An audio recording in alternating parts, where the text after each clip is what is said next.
We are joined right now on the Steve Malzberg Show by Richard Grenell, former Assistant Secretary of State to the United Nations and Fox News contributor. Hey, Richard, how are you?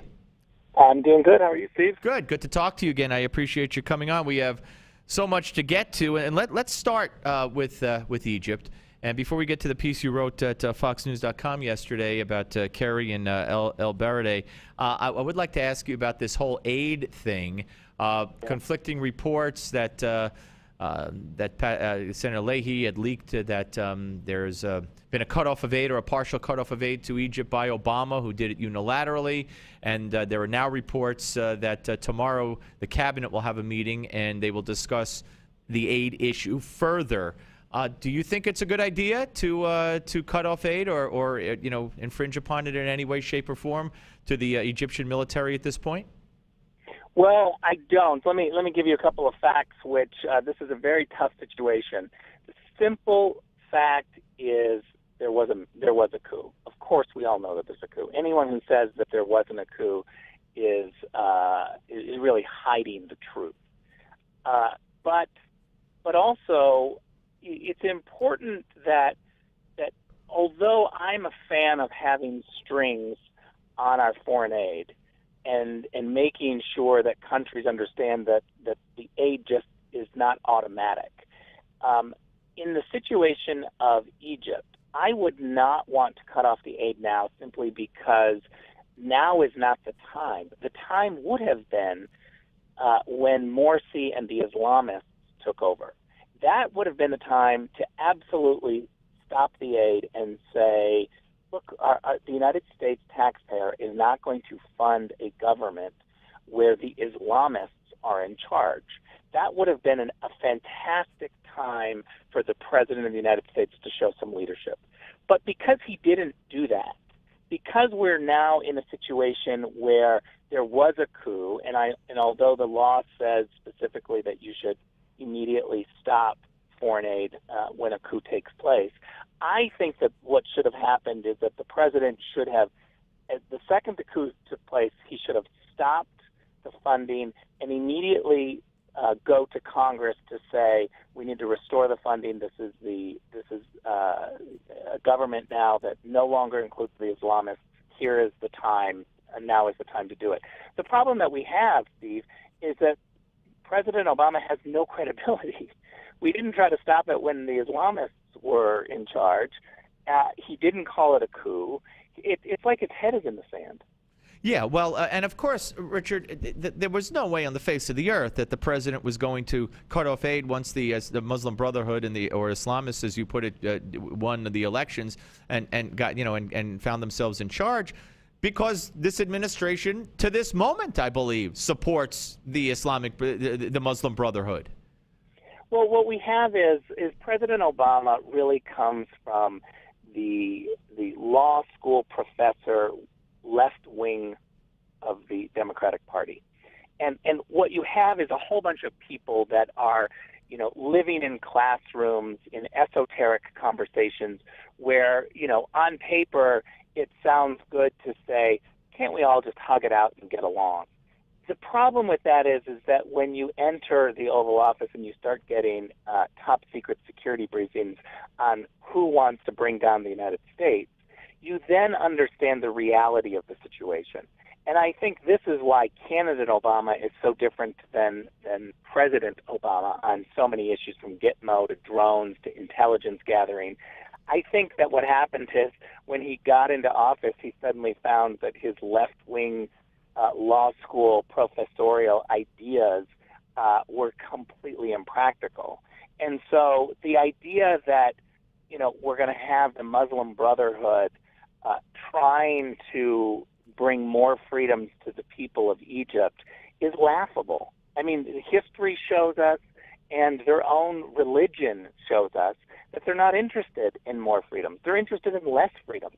And so this whole idea that our State Department gets wrapped up with their head in the clouds by saying, well, there was an election, and so we have to abide by the election.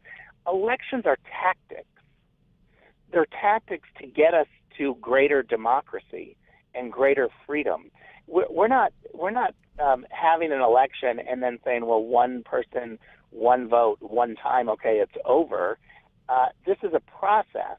And so, my attitude is always like, well, Hamas was elected. Well, it's not in the best interest of the United States to say we're going to allow Hamas to be recognized as a legitimate government. No, but you never know. That might not be out of the reach of this president either. We're talking to Richard Grenell, former Assistant Secretary of State to the UN, Fox News contributor here on the Steve Malzberg Show. So just one more. So what do you think is going to eventually come out of their cabinet meeting tomorrow? Do you think they will continue the aid or they won't continue the aid? I think that history will show us that there will be lots of hand-wringing, that there'll be lots of people sitting in a circle talking about the issues, and that the President of the United States will be unable to make a decision, just like he did as senator when he would walk into the Senate gallery and he would press present rather than yes or no. All right, fair enough. Let's move on, if we can, to Benghazi. Several issues. First of all, this report that the 4 State Department workers who were put on leave as the scapegoats, if you will, following the attacks, have all been reassigned. They're all coming back. Their banishment is over. Yeah, no problems. Nothing happened. Nothing to see. Move on. It's really remarkable that John Kerry has made this decision. I mean, first of all, let's remember that the report by Pickering, who from the beginning, we all knew that the Pickering report was going to be a bunch of mush. Tom Pickering loved the State Department. He was not going to finger any leadership at the State Department. So he made a report. We're not even sure who he talked to at a mid-level, but we do know that he didn't talk to Hillary Clinton and interview her. So we have a report about what went wrong in Benghazi where we didn't talk to the Secretary of State to figure out why she didn't read the cables requesting more security. Or if she didn't, look, I don't think the Secretary of State has to read every cable, so I buy the fact that she might have other people reading the cables. But we need to know who are those other people. Who is the most senior person that read the cable that said we need more security and decided that we shouldn't have more security?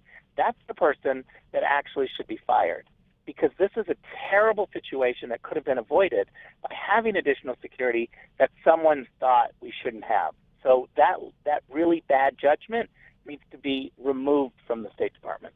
Yeah, well, absolutely. But how do you do that? And here we are again with the president's revelation of a sealed indictment, which nobody is supposed to talk about a sealed indictment, and it's against the law, punishable by 6 months in prison.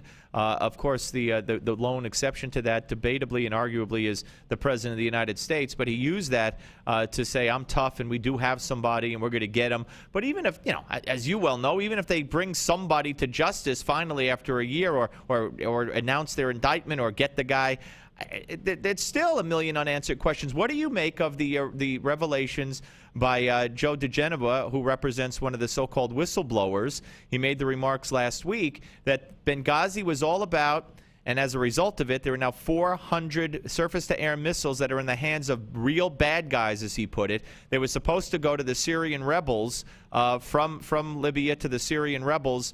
Could that be what's going on here? I don't think so. I actually think that,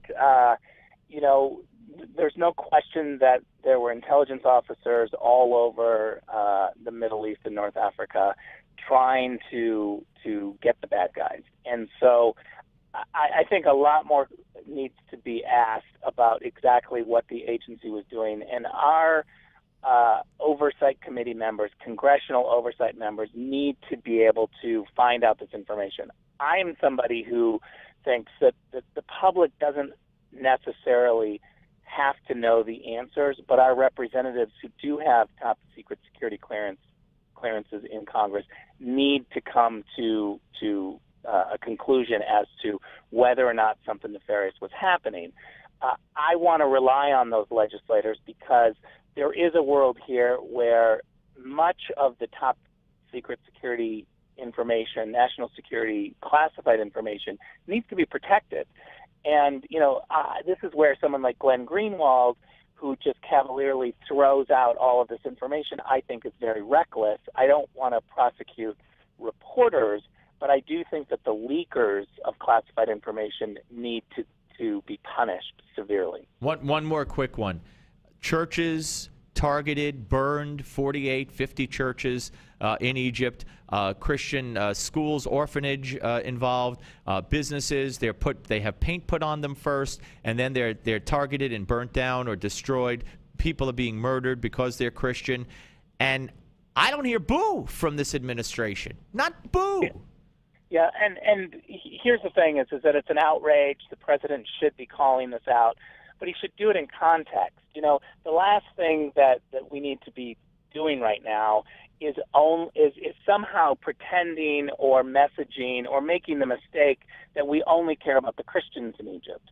I'm all for making sure that the president is doing what we can to protect every single person in Egypt, and there's a lot of bad stuff going on right now. There are a lot of killings on both sides, and the Christians are included in that. And I think it's very important that we highlight every single outrage and try to put pressure on both sides in the conflict. All right, Richard, always a pleasure to talk to you, sir. Thank you.